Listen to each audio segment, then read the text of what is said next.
আল্লাহ সুবহানাহু ওয়া তাআলা মুখতালান ফখুর, অহংকারীকে পছন্দ করেন না।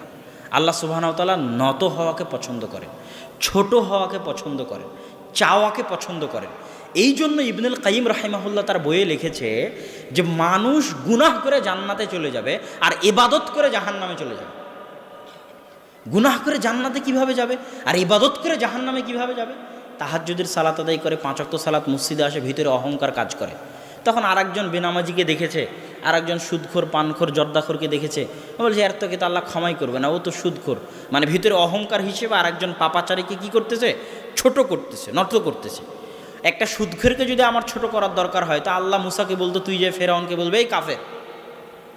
কথা মনে হয় বুঝাতে পারিনি আমি, কেন ফেরাউনের চেয়ে বড় কাফের তো দুনিয়াতে নাই।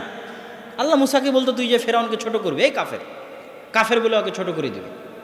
রাসূল সাল্লাল্লাহু আলাইহি ওয়াসাল্লাম যখন হিরাক্লিয়াসের কাছে চিঠি লিখলো, বাদশাহ হিরাক্লিয়াস রোমান সাম্রাজ্যের অধিপতি, তখন আল্লাহ রাসূল বলতে পারতো, হে কাফের হিরাক্লিয়াস, তোকে বলতেছি ইসলাম আন।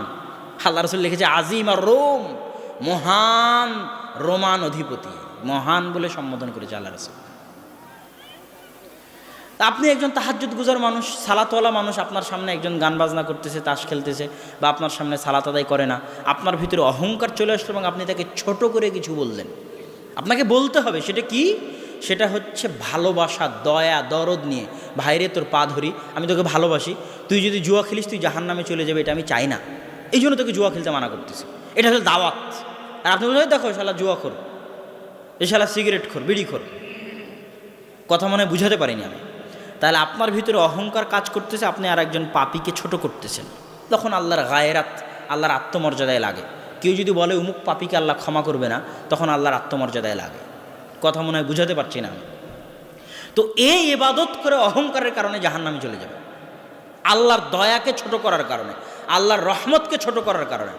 আর একজন গুনাহ করেছে, গুনাহটা ওর মাথার উপর এত বড় বোঝা হয়ে দাঁড়িয়েছে, এত বড় বোঝা হয়ে দাঁড়িয়েছে যে ওই গুনাহের কারণে আল্লাহর সামনে ছোট হয়ে কাঁদতে কাঁদতে, আল্লাহ মাফ করে দাও, আল্লাহ ক্ষমা করে দাও, আল্লাহর এমন হবে না, আল্লাহর এমন করব না, আল্লাহ কবরের আযাব দিও না, আল্লাহ বাঁচতে চাই। গুনাহগার, কিন্তু আল্লাহর কাছে ছোট হয়ে কাঁদতেছে, নত হয়ে আল্লাহর কাছে চাচ্ছে। আল্লাহ তো ওকে জান্নাতে দিবে দিবে, ওই গুনাহকে আল্লাহ নেকিতে পরিণত করে দিবে। আল্লাহু আকবার। এটা হলো আল্লাহর দয়া, আল্লাহ সুবহানাহু ওয়া তাআলার রহমত, আল্লাহ সুবহানাহু ওয়া তাআলার করুণা।